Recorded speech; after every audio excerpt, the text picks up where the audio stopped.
Hi, Krystle. Hi, Kate. How are you doing today?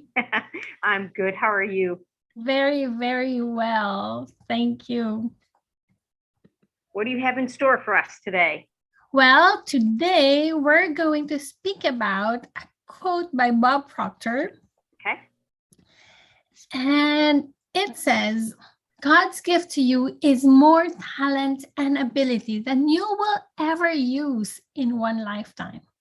Your gift to God is to develop and utilize as much of that talent and ability as you can in this lifetime. Isn't that beautiful? That's a big quote. That's saying a lot, isn't it? It does. And it's a bit heavy also because most of the time when we speak about the talents and abilities, we just share it because we love being the center of attention sometimes. Or even on the flip side, I think some people don't even realize that they have talents and abilities. That's true. And I struggled with that for a long time as well, because I didn't think about being able to speak to people is a talent. I only thought it was dancing and singing and baking and drawing. And all the while, being able to speak to other people, inspire other people is a talent because not all of us are the same. It's huge. I think, if I'm not mistaken, that is the number one phobia, is that public speaking. So you have a talent that most of the world doesn't even like to do. That's true. And I know when I'm speaking with my children and I teach them how to speak in class because of the poems that they need to recite in front of the class, they're so afraid. And yeah, it's public speaking is one of the most feared talents. But well, we all speak like our coach Sylvia did. We all speak to one another. Why are we so afraid of doing it in front of other people? Yeah, it's some fear that we don't understand, I think. Yes. I think people don't want to look bad, and you've got to realize that nobody's perfect. You're going to sometimes look bad, things are going to happen, and you're going to have to learn how to pivot and roll with it and just keep on going. Yes, and I love it when John Maxwell says failure is accompanied by success. Success is accompanied by failure. Yeah. So you need to fail often and fail forward. Yep. And in the teaching world, failure is usually the biggest teaching tool. People learn the most when they fail. So it's not a bad thing. Just got to be willing to do it. And stop being afraid of it. We need to stop being afraid of failing. Yep. I know I heard Will Smith talk about it also. He was eager to fail because he knows that he's going to learn something about it afterwards. And so how do we identify the talents that we have, Kate? I think there's a couple of ways that you do it. I think, like you were talking about before, people may not know what talents or abilities that they have already. So maybe that's a situation where you need to ask your friends and family to basically tell you what they think your talents and abilities are. Because a lot of times I think we get too close to it and we can't see it, or we're judging ourselves too harshly and don't see it for what it really is to other people. And my second part of that would be, it usually is accompanied by your desire. It's that thing that you just love to do. You think about it all the time. You could spend endless hours doing it. Those areas generally are your talents and abilities. I love that. And it's those things that you do not consider work are your talents, isn't it? Yeah. And during this, in the beginning of this journey, I know I asked my old teachers, my first grade teacher. So I asked her, I sent her, thanks to Facebook, I am still connected with them. And I sent them messages. You know me since I was small, when I was 6 years old. And I also asked my grade 6 teacher and some friends and families, but of course they all have different point of views. And in one thing in common, they said, you like speaking. You light up a room when you enter. And I was like, do I do that? Because I also Couldn't see it. felt scared. I didn't have enough confidence. But people are inspired of what I say. I was like, Yes. wow. Yes.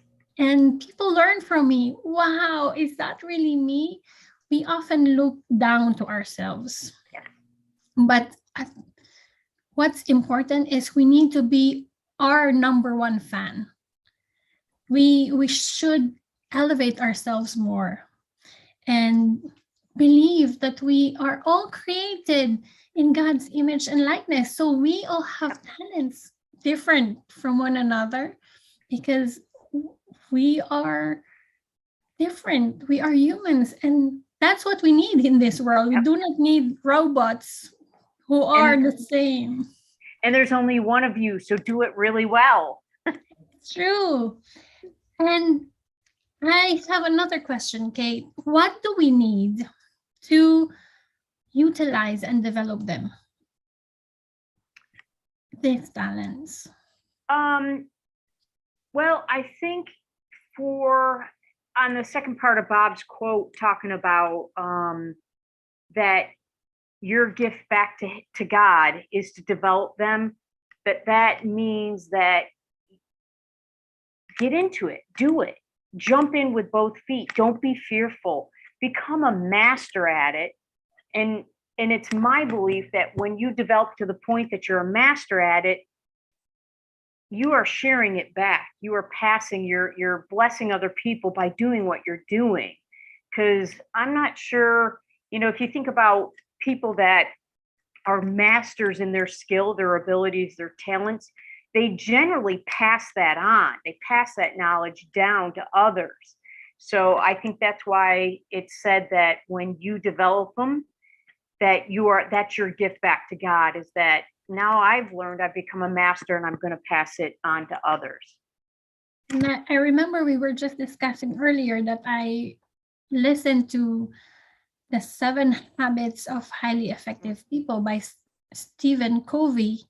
And one of that 7 habits is teaching whatever you learn to others. So that's when you master by teaching whatever you learn. That's how you master it, because you question your students, question your friends, question, why is it like this? Your children question you, and I know by being able to ask questions, you find ways to explore more of the subject and to learn more ways and to be able to develop them. That's important. Yep. It's that having the opportunity to see it from multiple perspectives, right? If you are a master at it, whatever perspective is being given to you, you can adjust to it and be able to teach it back. So that's really important. That's true. And last question I have is, what is the purpose of God's giving gifts to us? The big question, right? Yeah. Why is everybody given talents and abilities? My belief is that we're all put here on earth to enjoy it and to grow. His whole purpose in giving you a desire to do something, that burning, that one thing that you love to do, is actually his request to be able to create with you. He wants to see what each one of us can do by just giving a little taste of, here, a painter, I give you the ability to paint, create with him and see what you can make. So I think Yeah. it's all about the purpose of growing. And I remember in the Psalms, I remember reading that God is the author of wonders. And since we are created in God's image and likeness, we are co-creator.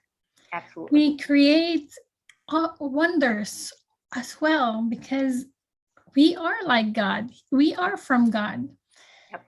And by blessing others, by utilizing our talents and gifts, by mastering them, by sharing them, by giving value to others, that's how we bless.